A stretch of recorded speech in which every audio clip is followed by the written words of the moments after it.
Oui, je pense que par rapport donc aux moyens disponibles, la fédération a essayé de faire du mieux qu'elle pouvait pour mettre nos joueurs de beach soccer dans les meilleures conditions. On l'a toujours dit, c'est une équipe qui nous a toujours valu des satisfactions.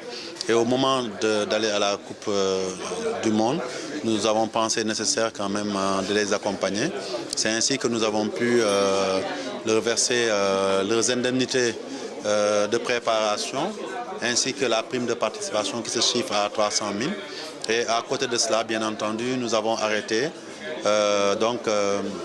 un système de motivation sous forme de prime d'objectifs à partir des quarts de finale jusqu'à une éventuelle finale qui se chiffre globalement pour chaque joueur à un montant de 1 750 000 francs s'ils arrivent en finale et s'ils gagnent le trophée.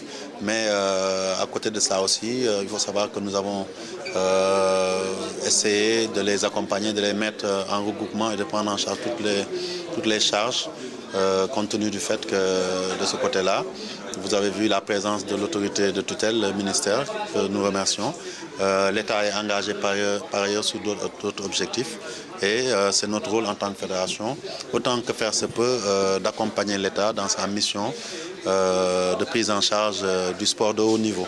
Donc globalement, nous pensons que des efforts ont été faits, qui ne sont pas suffisants, mais comme c'est les moyens d'une fédération, aujourd'hui on le sait, on a l'équipe olympique aussi qui est à Nice, et que nous sommes obligés de prendre en charge aussi bien au plan de son séjour là-bas,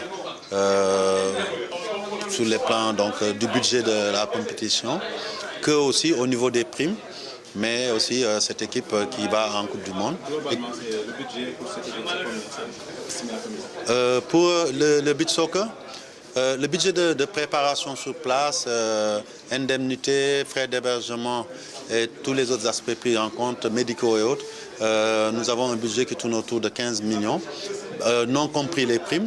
Mais ces primes-là, si les joueurs arrivaient au bout, ça représenterait donc un montant global d'une 50aine de millions que la fédération devra débourser. On l'espère avec l'aide de l'État pour faire face à nos engagements. Écoutez, je ne sais pas si c'est vraiment adéquat de dire que les relations sont tendues. Très généralement, le football est une discipline assez particulière en termes d'audience. Mais de notre côté aussi, c'est une discipline qui coûte excessivement cher. Et compte tenu des budgets de nos ministères du sport qui sont toujours très réduits pour 47 fédérations, il peut y avoir des heures. Et effectivement, si ces heures surviennent avant les grandes compétitions, etc., ça peut nuire à la bonne préparation de nos équipes et de nos résultats.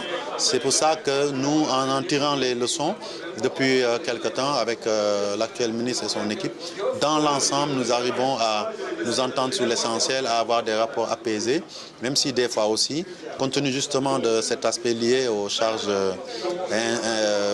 induites par la haute compétition en football, nous avons des accords. Nous veillons toujours, comme aujourd'hui, pour le beach soccer. Effectivement, c'est la fédération qui a pris en charge, mais nous avons tenu à ce que le ministère soit présent à nos côtés au moment de parler aux joueurs, parce que simplement, comme le disent les joueurs, à côté des moyens et des montants qui sont demandés, il est important aussi qu'on sente la présence de nos autorités, du peuple sénégalais, pour les pousser à se transcender et à faire des résultats. Est-ce qu'une autonomie financière de la fédération? De toute façon, nous, on est engagés à fond là-dessus. Je pense que notre programme même de campagne tournait autour de ça, c'est-à-dire arriver d'ici 3 ou 4 ans à tripler notre budget qui tourne autour aujourd'hui annuellement à 1,5 milliard pour atteindre 3 milliards ou 4 milliards de francs. Cela dans le but effectivement d'arriver à une autonomisation progressive du football. Et c'est à ce prix seulement qu'on pourra effectivement mener à bien notre politique, parce que très souvent les délais pour mobiliser les moyens Et l'aspect du quantum de ces moyens-là compte beaucoup dans la performance dans un sport aussi exigeant que le football.